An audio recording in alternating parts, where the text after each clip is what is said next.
program and what we did and how it came to be? Well, of course, historically, we actually had an in-person program where we invited Marion County High School football players and coaches and college coaches to come together and had an awards program for the high school football players. And last few years, it's been at the Colts complex, and terrific event. Everybody enjoys it. But this year we decided we should not do it in person. So it was decided to do a video where we would still do the same thing that we always do, and that is come up with award winners and so forth and present that.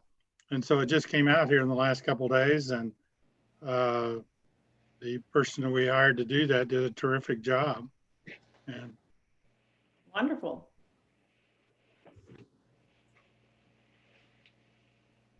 I was blown away how professional that environment was. I probably could have used more hair and makeup, but that was pretty neat having 3 people put that together. We're sound, lighting, and then the director. But no, yeah, I think it's kind of neat for us to finally have one that we can keep forever and recycle as needed. So, Bill, my question to the football committee was, is, how would you prefer us to show that? I mean, we can work it in pieces into a Zoom meeting. We're obviously going to send the link out so people can watch it at their leisure. But do you want us to block off times in the future so you can brag about it, or are you okay just having it sent out and we move on into 21? Well, that's an interesting thought. Other than sending it to all the schools and students, we had not talked about internally how to deal with that. So we need to talk about that and come up with something. Of course, we didn't know how it was going to look either until yesterday. So, I mean, Chuck looks great. So we have a new member, like a really new member, approved today, brought in by Graham. So Graham is currently leading our who's going to win a big screen by bringing in the most new member contest. So Ethan, I hate to say I resent you just a little bit already because Graham's pulling ahead in the new member contest, but I am thrilled to have you on board. And Ethan, could you give us a couple of seconds and introduce yourself, please? I'd be happy to. I gave Graham a layup, to be honest. I come from my family. I grew up in northern Wisconsin. I've come from a long line of Kiwanians through multiple generations. So thrilled to have the opportunity to engage, learn a little bit more about this chapter and how I can give back to the community. But I'm originally from Wisconsin, like I said, just finished an MBA through Butler. I work in fundraising at Marion University. So my wife calls me a professional schmoozer, and I think that will fit in nicely with the organization like this. And I'm also proud of Wisconsin Badger alumni. I played football there. Used to be an athlete, by no means am I anymore. And like I said, I'm very excited to be a part of this and to engage and learn more about what it looks like to give back to the community. So thank you. No, it's great, Ethan. Ethan's too humble. He also played for the Pittsburgh Steelers in the NFL. So I think maybe this is our first NFL. I know Jim Irsay is a member, but maybe first NFL player in club history. I was a short arm, slow defensive lineman. I just happened to not make mistakes and was able to play for a little while. But like I said, used to be an athlete. Now I just, I ride a Peloton occasionally. That's the extent of my athletic ability. No, we're thrilled to have you on board. And I have 13 cousins in Pittsburgh. So again, I hate to say I resent you a little bit more now too, I'm just kidding. Ted Mao is one of our longtime members.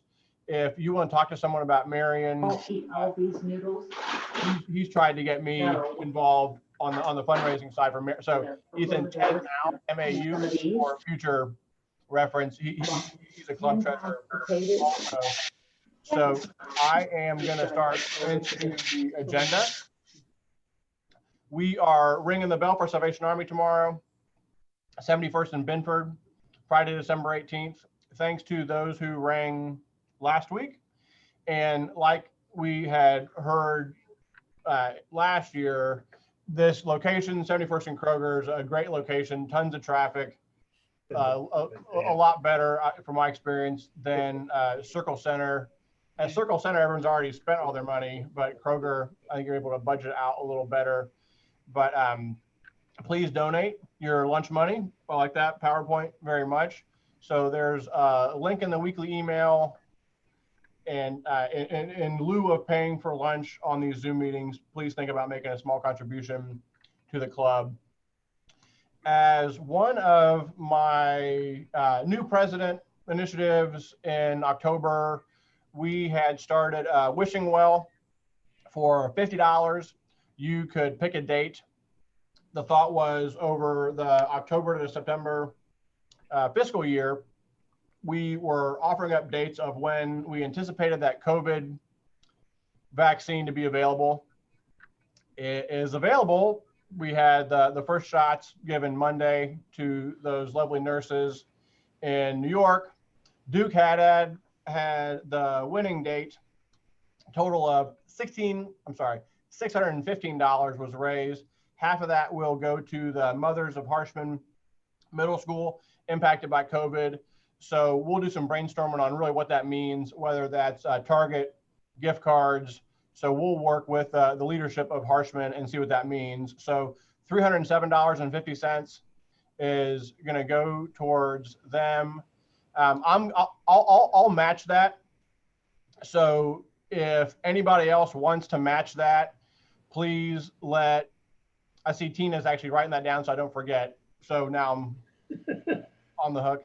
But no, so if anybody else would like to match that, as big as a part of these elementary schools, middle schools, high schools, colleges play in our community and in the Kiwanis farm system, it's a nice opportunity for us to alleviate the burden going into the holiday season on some of these young parents. So the deal was half goes to Mothers of Harshman, half goes to the winner's charity of choice, Duke being Salvation Army through and through. Half of his half is going to Salvation Army and half of his half is coming back to the Kiwanis Foundation. That's fantastic. Our football awards committee made a video with Mike Yant's film to honor student athletes. It's been sent out to you. Please check it out. They did a great job. Thanks again to our trophy sponsor, Bill Du Bois, Kyle Nienrip for being our MC, and the Indianapolis Colts for their hand in this. So I think it might be a good segue to soliciting some of the younger Ursays. With my wife's privileged background at Park Tudor, some of those Ursays are on that 6 degrees of networking. So we'll pass that along and try to get some young billionaires involved. Perry Meridian High School Key Club donated the remainder of their 2020 grant of $865 to Angel Tree this year, benefiting 17 more children. That's been a continued success of partnership with the Kiwanis and Salvation Army. Our foundation board approved $29,000 in community grants to be awarded to 12 different organizations in 21. You'll see those updates in our weekly newsletter. Thank you to Phyllis Usher, whose foundation board term will end at the end of this year. I think Phyllis was one of the contributors convincing me to accept the presidency also. So we appreciate her dedication in the past. Thanks to Miss Jean Ann Kirby, who is stepping off as foundation president this year. She is going to stay on for another 5-year term. Graham will take over the foundation presidency the first of this year, and Graham's going to do a fantastic job. And again, thanks for his leadership in this really easy, seamless, flawless year. So again, Graham, thanks for stepping up and roping in some of the highest quality speakers from California to DC. I'm an animal nut, which you'll all find out eventually when I host you for my public aquarium in my basement. But the Lemur Society, things like that. Some of the feedback we get is we love our speakers. We leave feeling better. And in this challenging year, I get goosebumps just thinking about how we were able to keep that program docket stacked and infinitely intriguing, which continues with today's speaker. And my wife's family comes from a family of educators. I was blessed to have an English tutor all through high school, and reading and writing in English have been parts of my life ever since my first Christmas card was returned to me by my grandfather as a kindergartner, saying, "Eric, don't take the Christ out of Christmas." I had written Merry Xmas. So as a kindergartner, if you don't write effectively, passionately to your audience, then there's a hell to pay in perpetuity. So again, thanks to Jean Ann for her service. Our Action Club president, Ben Hitton, is currently in the hospital with COVID. Please send prayers and positive thoughts for him. As COVID cases have started to spike, we've got a national fatality every 30 seconds. We will no longer be meeting in person in January coming off the holidays. We will reevaluate in February. And again, we mentioned, please give in lieu of lunch. So today is the 7th night of Hanukkah. Before I have Mr. Graham formally introduce our illustrious speaker today, Mr. Greg Silver is going to do a pre-introduction, please. Hey, I'm here. Can you hear me? We can. Okay. I just wanted to wish all of you and Sandy happy Hanukkah today, being the last day of the celebration. I just wanted to say that my wife, Rennie, and I established what's called the Florence and Gregory Silver Children's Rare Book Collection at Eli Lilly Library in Bloomington in 2015. These are approximately 1,000 books from us collected over many years, and we've donated. Sandy Sasso's books and her collection are going to be part of that in the future. Our books include Caldecott and Newbery Award winners, mostly signed and first editions. So we're very honored to have Sandy with us, and a personal friend of ours, as well as wishing her this special day to be a good one for her. Thank you. Thank you so much. Great. So Graham, I'll ask you to do an additional formal introduction. Sandy, you get 2 introductions today. Is how much we appreciate you. Amazing. So Mr. Graham, please. It is an honor. And in the theme of great speakers this year that we've had, I think it's fitting that we've got a great one concluding the year for us. And, you know, it's an honor for me to introduce Sandy. She may not remember this, but I cold called her like 6 years ago as we were trying to ramp up honoring Eva Core here. And she was kind enough to take my call and gave me time. And that really has allowed a lot of great things in honoring Mrs. Core, a scholarship here, ultimately a movie, ultimately a new mural. So I'm forever appreciative of Sandy. And by the way, last 2 nights ago, I received about 50 Eva Core bobbleheads. As you recall, we promised to deliver or get you one who were on the call. And I've started personally delivering those. So if you see a strange guy approaching your doorstep with a box, it's not ticking, it's me, and I'm delivering one of those. I made my first couple deliveries yesterday. So anyway, honored to introduce Rabbi Sandy Eisenberg Sasso, who I believe, if my memory serves correct, is originally from Philadelphia.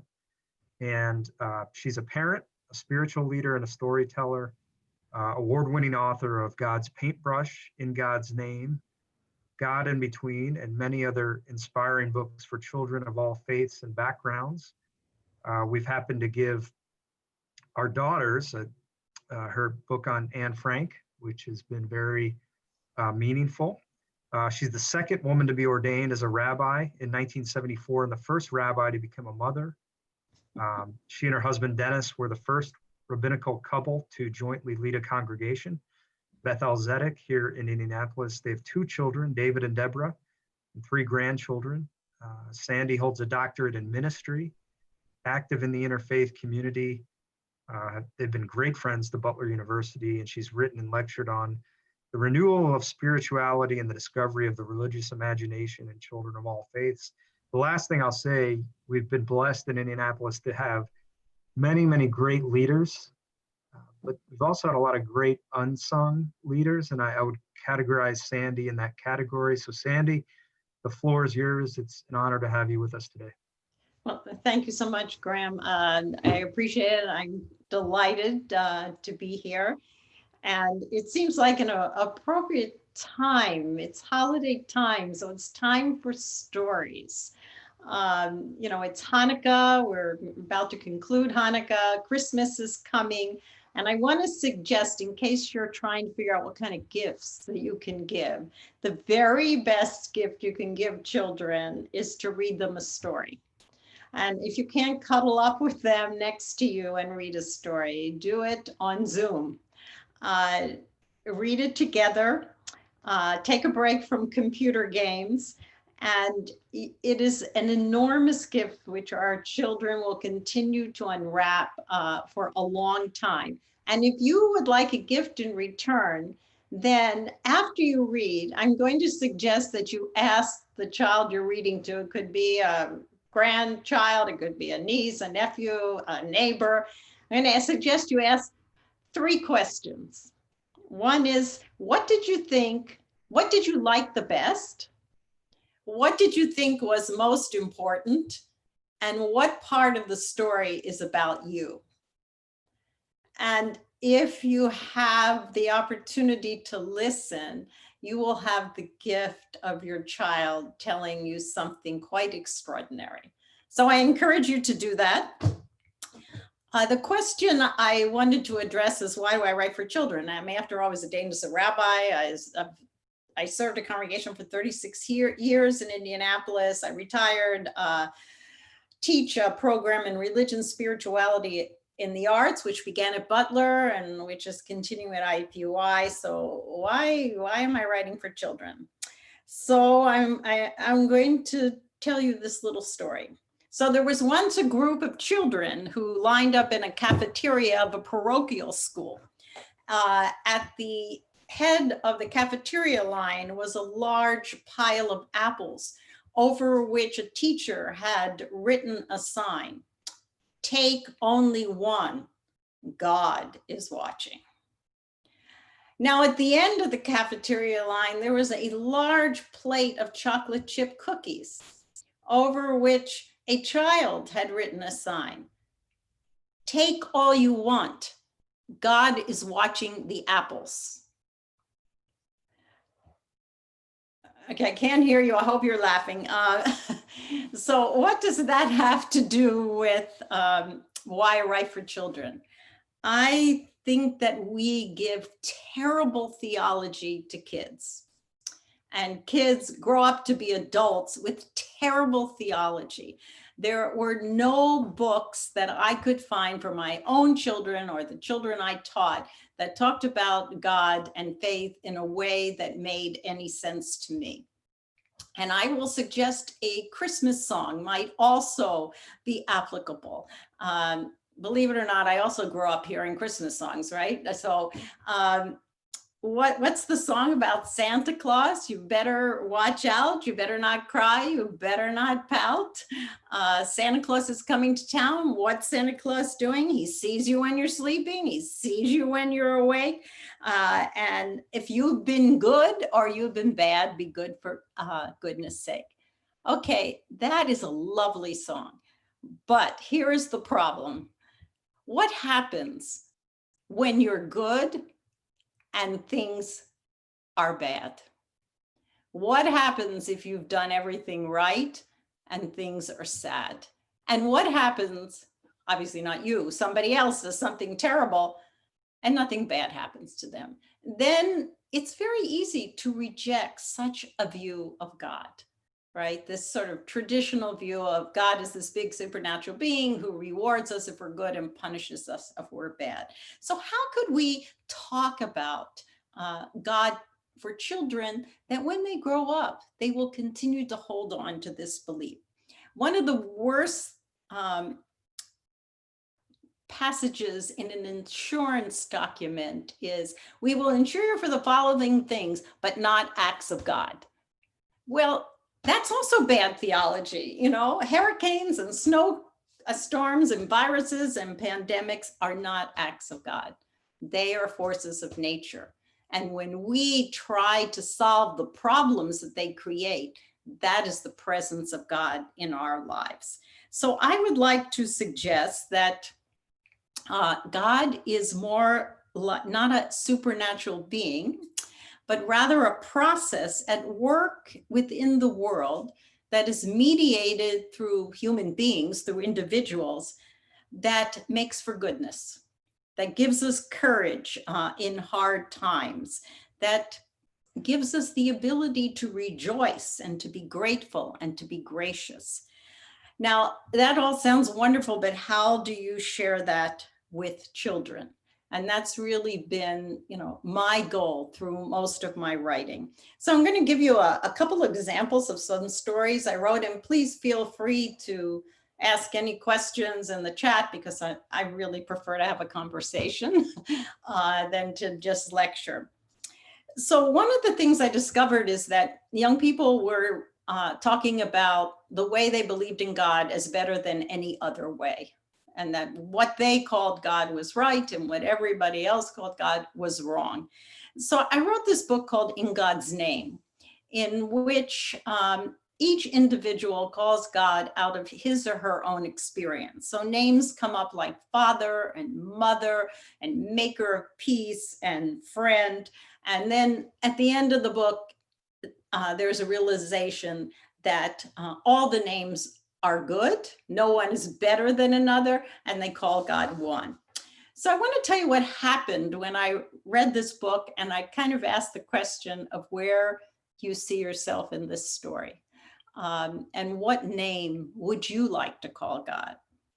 So I remember sharing this story with a large group of children at a family service. And after I shared all those names, one little boy stood up. His mother was suffering from breast cancer since he was a year old. He was probably about 5 now.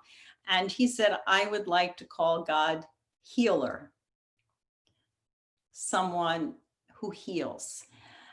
And I thought that was the most profound prayer all day. Then many years later, I told that story upon my retirement to say it was in a time that impacted me the most in my rabbinate. And after I finished speaking, a rather tall young man came over to me, and who was now an astrophysicist. And I said, did you recognize that story? And he says, yes, the little boy in that story was me. And I said, I will never forget that. And he said, neither will I. Just to give you a sense of how powerful stories are. Well, I tried the same exercise with adults who are a little more challenging than children. But I had one woman say, I want to call God an old warm bathrobe. Now, I'll admit, I thought that was a bit strange.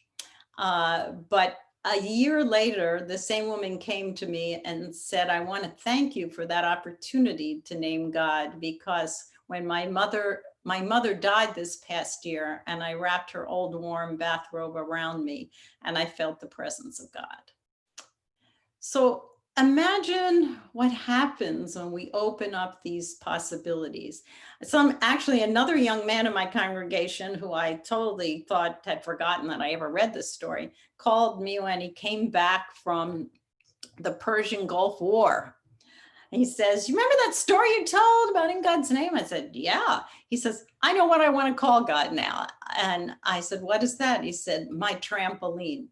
It's what enables me to bounce back after I've fallen down.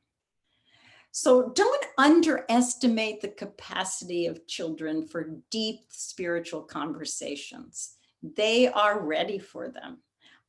It's we who are afraid, because we're afraid we don't have any answers. The truth is, you don't need an answer. All you need is the willingness to have a conversation. You don't need to be an expert. You know that Noah built an ark. He was an amateur. Experts built the Titanic. You don't have to trust experts. Trust yourself in having these conversations. So Judaism teaches that God is like a mirror, and everyone who looks into it sees a different face. And it all depends on our age, our experiences, what events have happened in our lives. But I would suggest that many of us have stopped looking in God's mirror, and we're carrying with us our kindergarten ideas of Santa Claus and our kindergarten ideas of the divine.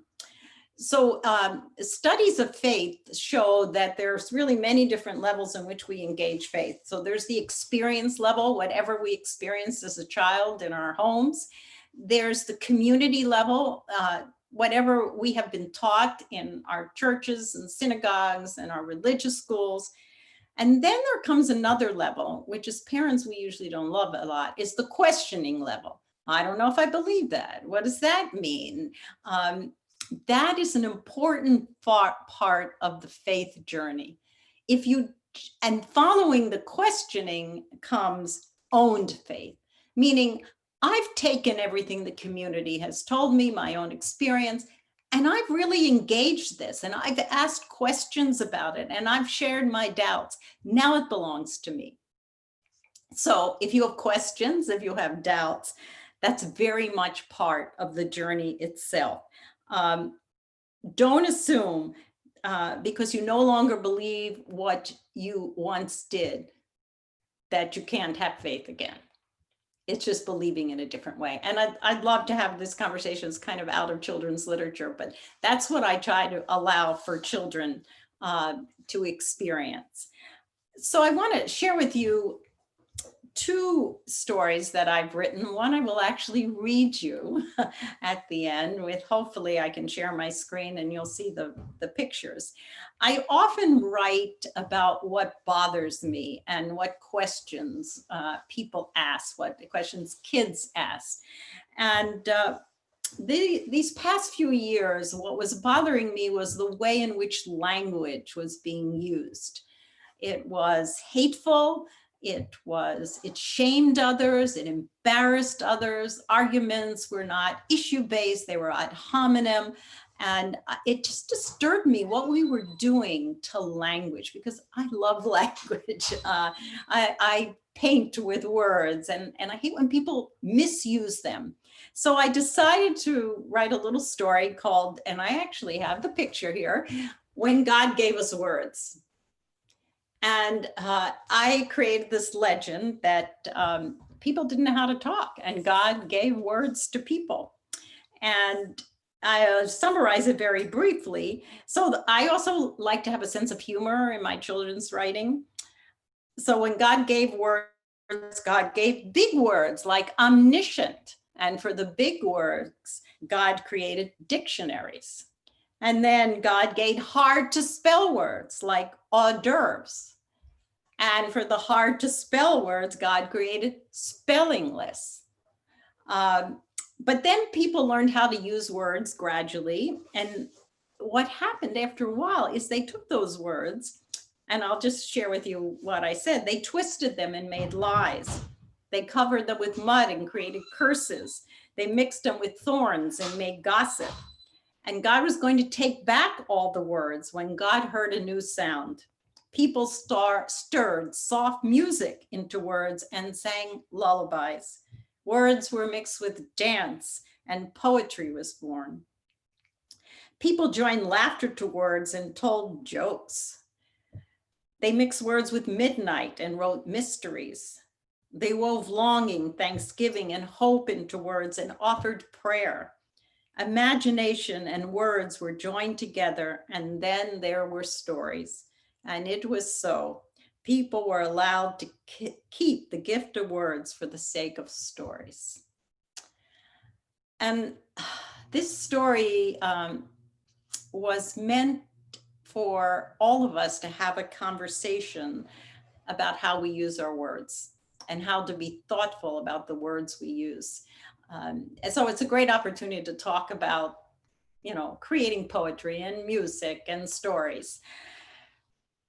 The second reason I write stories for children is because children make me more creative. So there was a recent study done working with kids and their creative potential. It was done by NASA. And it found that of 1,600 4 to 5-year-olds, 92% scored at a creative genius level. 92%. 5 years later, only 30% of the same group of children scored at a genius level. 5 years later, only 12%. And once they became adults, only 2% scored at a genius level. I'm going, oh my God, what happened to us? You know, we're all scoring 2% at this creative potential. So I asked so that's why I work with kids, what makes us more creative? And so this same article suggested the following, and here's some good advice for COVID. Take a walk, listen to music, zoom out, not while I'm talking, but you know, go away.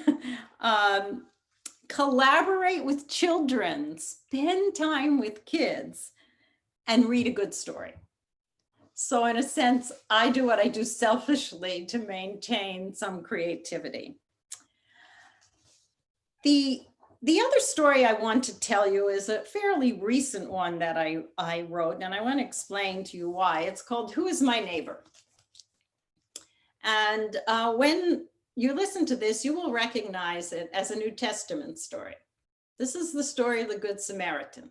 I know it doesn't look like it, having a little fluffy yellow and kind of cute dark blue creature, but you will see why. And so this is how this happened. I'm a rabbi, right? I usually read Hebrew scriptures. So I got together with a New Testament scholar who is also Jewish. Her name is Amy Jill Levine. If any of you do any biblical studies, then you might be familiar with her.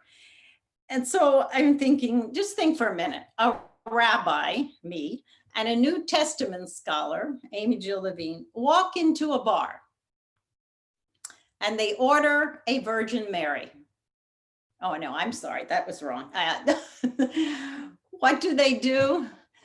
They write children's books. So I had been listening to Amy Jill Levine's lectures on parables and the ways that they sometimes were misinterpreted to speak negatively about Jews. So as Christianity was separating from Judaism, sometimes the way in which New Testament was explained was to say, oh, well, you know, we're better than Jews, you know, we're the next covenant. That's not how they were originally written, because Jesus was Jewish and the stories he wrote fit very well into Jewish tradition. So I would hear these incredible lectures of Amy Jill. And afterwards, one time I went over to her and I'm saying, why do you wait till people grow up into adults to tell them everything that they heard as children is wrong? And she said, well, I don't know how to write for children.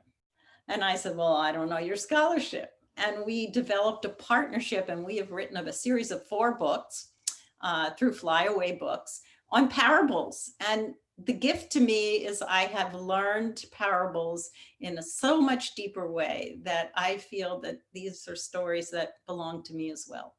I've learned so much from the process. And I'm hoping the way I told the story will invite children and adults into the story in new ways. So this, a Good Samaritan story. So how has it, I mean, I shouldn't tell you, you should tell me how you've traditionally heard this story, but here's what I hear, the way it's taught, is that, you know, a priest, I'm assuming most of you know this story, if not, look it up. A priest and a Levite are walking along and they see a fellow Israelite was harmed on the way, and they don't stop, they just pass by. And then along comes a Samaritan who is presumably an enemy of the people of Israel, or certainly a foreigner. And the Samaritan stops and helps this Israelite. And that's why we say, be a good Samaritan, right? This is where it comes from. Okay, so sometimes this was understood as trying to teach us that the Levites and the priests and the Jewish tradition cares more about purity and law than compassion and being a good neighbor. Well, that's not at all what the story was meant to teach. It was instead meant to answer the question, who is my neighbor? The one who shows compassion. And it could come from someone who is like me, or it could come from a stranger, someone who is my enemy. So how in the world am I going to tell that story to children? I must say I really struggled with it. And there were many virgins and many edits that came back that said, this is not good, it's not working, not working. So I said, okay, let's start all over. Forget that they're people. They are colors. There's a whole group of blue people and a whole group of yellow people. And now we're going to tell the story with blues and yellows. And it was just so much fun. So what I am going to do, now that you know the background to it, I am going to read you who is my neighbor, if I know how to share my screen. Here it is. Slide. This is all new for me to try and figure out how this works. Is that working? Okay. Did it fill the screen? Hopefully. You're all set there. Oh, thank you so much. Okay, so this is just the opening pages. Here are the blue guys.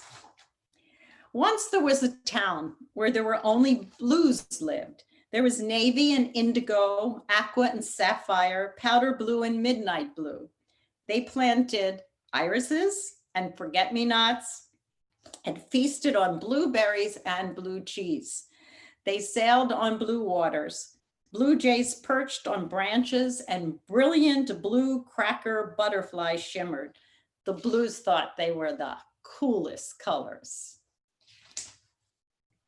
The yellows lived in a different town. There were gold and bronze, lemon and mustard, canary and pale yellow. They planted sunflowers and daffodils and feasted on bananas and butterscotch pudding. They traveled on yellow brick roads. Goldfinches perched on branches and busy yellow jackets buzzed. The yellows thought they were the hottest colors. I had a lot of fun finding things in blue and yellow. The blues and yellows did not like one another very much. Be careful of the yellows. We are better than they are. They are not our neighbors. They warned their children not to go near the others. Be careful of the blues. We are better than they are. They are not our neighbors. Wait a second. Sorry. For years, the blues said there was no such thing as a good yellow. And the yellow said there was no such thing as a good blue.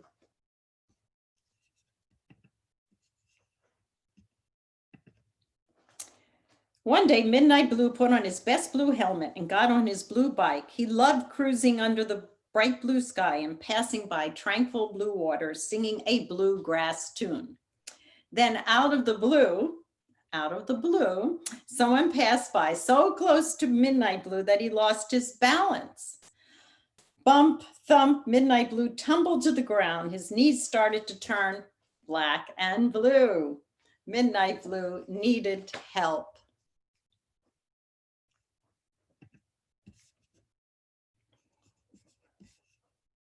Let's see.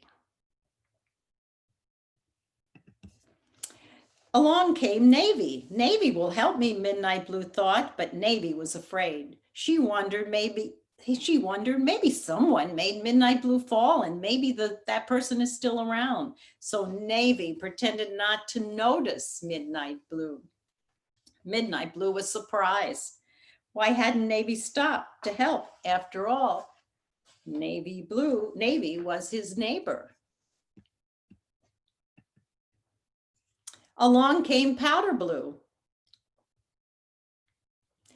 Powder Blue will help me, Midnight Blue thought, but Powder Blue wondered, did Midnight Blue get in a fight? Is the other person still around? He was afraid, so he pretended not to notice Midnight Blue. Midnight Blue was surprised. Why hadn't Powder Blue stopped either? After all, Powder Blue was his neighbor. Along came Yellow. Oh no, a yellow, thought Midnight Blue. A yellow will only make things worse. Maybe this yellow will steal my books. But Midnight Blue wasn't the only one who was scared. Lemon worried about helping a blue. What if that blue wanted to trick her? What if that blue jumped up and took her bike?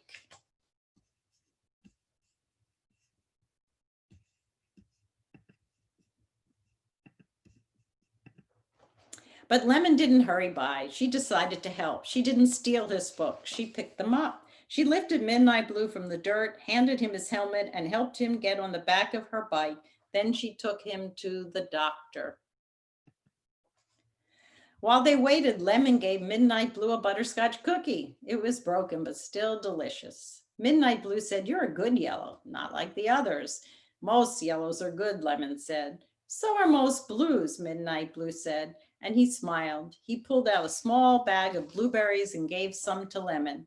They were a little squishy, but yummy.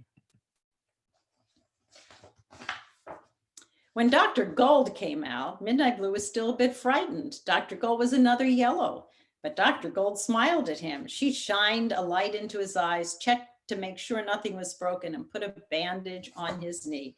Good as gold. Midnight Blue turned to Yellow and said, "Thank you for helping me. I would like to be your friend." Lemon nodded. Of course, a good friend. Midnight Blue returned to his town. He told all the blues what had happened. It was not at all what they expected to hear. He said Lemon did not pass by. Lemon did not look the other way. Lemon helped, and Dr. Gold did too. The blues thought the yellows do not look like us or eat the same foods, but maybe the yellows can be our friends.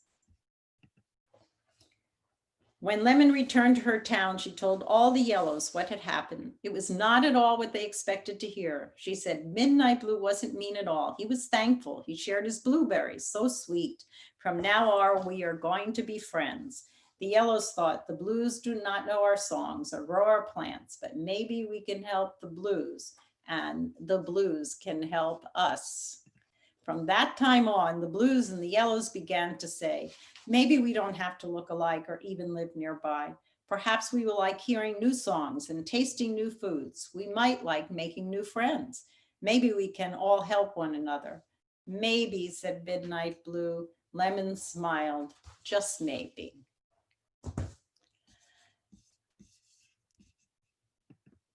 So that's the story of Who is My Neighbor?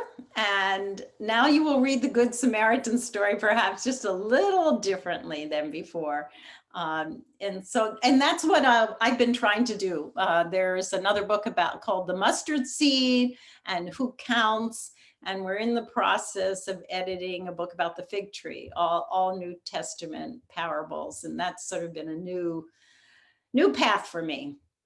I am going to see if there are any questions. I can tell you about the other books I've written or what's like to write for children. Let me just open it up for a moment. No, thank you so much, Sandy. So my dad's family was Church of England and my mom's family is very Catholic. So they were basically disowned when they were first married. And it was 7 years before my mom talked to her parents again. Yes. And my dad's family, it was a little more accepting. So for me growing up, religion was a source of division as opposed to family harmony. So I love that story you just told with the focus the past year, well, a little bit with like Elon Musk founded SpaceX, sending people into space.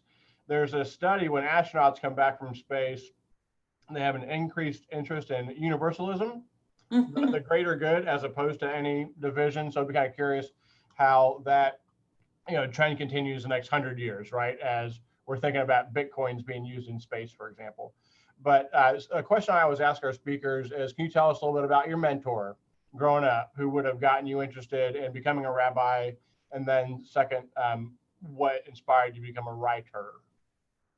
Okay, wow, that's a lot of questions. I want to just respond to the what you suggested about universalism. So I think it's very important for us to feel connected to everyone in the world, meaning anything that we do impacts everyone. It's sort of what the butterfly effect, as we talk about it. You know, you throw a pebble in the water and then it sets up ripples that go much further. So we are all connected no matter how different we are. On the other hand, just as we want to embrace everybody, we start with our family. Meaning we love everybody's home, but we live in a particular home. So I do not think particular connections to religious traditions are meant to say that we are against universalism. So I think there's a balance between the universal and the particular. We speak a language, right? We speak English. We have a particular language, and yet we want to communicate with everybody. So I'd like to see a balance. My mentor, well, I grew up in Philadelphia in a synagogue where the rabbi there, I thought was God. Not literally, but everything he did, I was enamored of. I loved the way he preached. I liked the way what he did with words. I loved what he studied, what he taught. And I remember as a child, actually at 16 years old, I said, I want to do what he does. Now, what the difficulty was there were no women doing what he did. There were no women becoming rabbis. So it took quite a while for me to accept the fact that I could do this. And there was a lot of doubt. Like, you know, what gives me the nerve to think I am going to break a barrier? I'm not a barrier breaker, but somehow Jewish life, Jewish study, the role of a rabbi meant so much to me that I decided to go for it. That doesn't mean that people didn't like it. I mean, I still have a letter in which a woman wrote me after something appeared in the New York Times about my being a rabbi. And the letter said, usually I sign my letters by wishing people success, but in your case, I won't, because I hope you don't make it. For your sake, my sake and Judaism's sake. So you have an idea. I mean, much has changed since then. I always wanted to be a writer. I discovered what I like to write about were sort of existential issues. So it fit very much into connecting to my own religious tradition. I always wrote. I started writing for children when I took a class at Christian Theological Seminary on children and religion. And I said, I can't find anything I want to read to my kids about religion. I don't like what's being written. And so fortunately, a very kind professor said, so write something. And that's how my first book got written, God's Paintbrush. Took 6 years to get it published. And it ended up being, you know, selling 1 million copies. So you never know. And that started me on, oh, I can do this. And so I love writing for kids. And I love hearing how they respond. Well, congratulations on your success writing. Like I've heard editors say, when you retire, pick up a lawnmower. Don't think everybody can write a book and get published. It's true. And my dad was actually in the Navy, stationed in Philadelphia for a long time. I named my son after the founder of the University of Pennsylvania. Wow. But no, so one of the questions we had from the chat, how do you explain to kids and adults the cause behind bad things happening, or if life is unfair, for example? Right. That's always the hardest question, right? Why do bad things happen to good people, right? Howard Kushner's book. So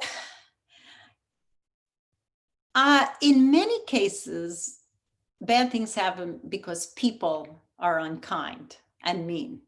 And sometimes bad things happen because nature really has no morality. Nature is nature and goes through the process. So what I would say is when God created the world, God left it somewhat unfinished. And when bad things happen, it's saying, now you are God's partner in fixing it. That the world is not complete. And part of its incompleteness are the bad things that happen in the world. And our responsibility is to repair that. We have a responsibility to repair that. So if it's a terrible hurricane and there's a big flood like Katrina, what really killed most of the people were the levees breaking. That was human. So how do we use our human agency to improve the world and to make less bad things happen? Sandy, I've got a question. As someone who just finished his first book, if you're interested in where to find that, chat. Put it in the chat. It's one of the hardest things I've ever done. And I'm just curious if you could speak to the discipline every day of doing it, when you hit a wall, how you get over the wall as a writer, and then how you find those ideas for your next book. Yeah, a lot of people say, oh, a children's book, I could write that. And by the way, children's books are usually 32 pages. So they think, no big deal. But it is a big deal. I have spent days on a word, particularly with children's books. I've written adult books too. I've written a book on biblical interpretation. I've written a book on Jewish love stories and letters too. And that was a totally different process. But in a children's book, what is important, besides not just the story, but the rhythm, because it's going to be read aloud and it has to have a certain rhythm so that it flows. And each word, when you think only 32 pages, you realize, and not a lot of words on each page, each word carries an enormous amount of weight. And I would play with words until 3 a.m. to figure out what's the right word. So yes, there is a discipline. It takes a lot of time. It's not all glamorous. I mean, when you're staring at the computer and nothing is working, I mean, what we all say when we're stuck is you have to go away. And I find that hard because if I just keep going at it, I will get it. But go take a walk, go listen to music, go read a book. And then all of a sudden, well, usually it's in the middle of the night, I wake up, I've got that. I know what's happening, but you really have to separate yourself. Like with who is my neighbor? I mean, I had people and priests and Levites in it forever, and I knew it wasn't working. And it just took a moment, a surprising moment that said, I'm going to step out, I'm going to throw that all away and start over. So many times you have to throw it all away. There was another part of the question. And editing. I really value the role of the editor. When you're writing, you're seeing it through your perspective and you're making assumptions. Because you know the whole story. But an editor is looking at it from the outside and they're saying, I don't get this. You're making an assumption here. And that has been very, very, very helpful. But it is, where do I get my ideas? From the world around me. Often it comes from a question an adult or a child will ask. Like I had a child ask me who is Noah's wife once, and I didn't have an answer. So I wrote a story, and I wrote a whole story about Noah's wife, and it's one of my favorite stories I've told. The Good Samaritan story was always used in a negative way that I understood. So I said, okay, let's look at a positive way. So often from questions, often from what's happening in the world, like the misuse of language. Sometimes just when I'm reading or I like to spend time with kids, and that really helps a lot because they have such wonderful questions and great ideas, and that's helpful. But just from reading a lot, paying attention, that's the other thing, paying attention. I had lunch with a group of writers when we could actually eat out. And they would say, well, if something bad happens, the good thing about being a writer is you can use it. I mean, you can use it in your writing. It's like, oh, I'm putting that down. I can use that. And I think that's true. No, I appreciate your time, Sandy, so much. As we're wrapping it up today, a donation will be made in your name to Project 44 to create awareness of the National Bone Marrow Donor Registry. We actually have a panel February 11th that, have you ever come across Don Knievel? I know Don very well. So Don is mediating a religious tolerance panel. Okay, so February 11th, not to waste all your time in this fiscal year, but we'll reach out to you about supporting Don and peripherally supporting us. So again, thank you so much for your time. Well, thank you. This will be the first presentation I'll go back and watch again. You know, we really value books. Our kids pre-COVID were at the library twice a week. And, you know, you're reading the book that you wrote, being a successful author, your ties to Philadelphia. I've been on the verge of you know, tears the whole time. It's just so touching.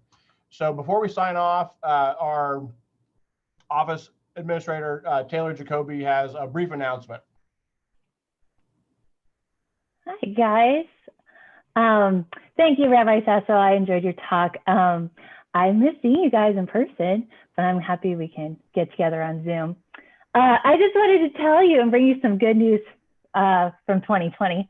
My husband, Joe, and I are expecting a third baby. What? So we're due April next year. So I just wanted to tell you. So yeah, thanks. I'll have a lot of good children's books for you then. Yeah. Perfect. I'll take them. What's the sweet spot? Just one of the questions. We have 10 seconds left. What would the sweet spot be for the age group of your books?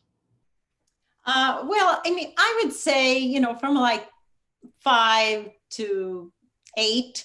Some of the books are for slightly older. Some could work for slightly younger. So, you know, young, preschool, early elementary. Okay. And adults. But certainly, yeah. I'll read those to my kids. I promise. Happy Hanukkah, Merry Christmas. Look forward to seeing everybody after the holidays. Thanks again so much for your time. Congratulations, Taylor. And thanks for all the good questions. All right. Thank you. Happy holidays. Eric, her books are universal. Or your books are universal. Bye.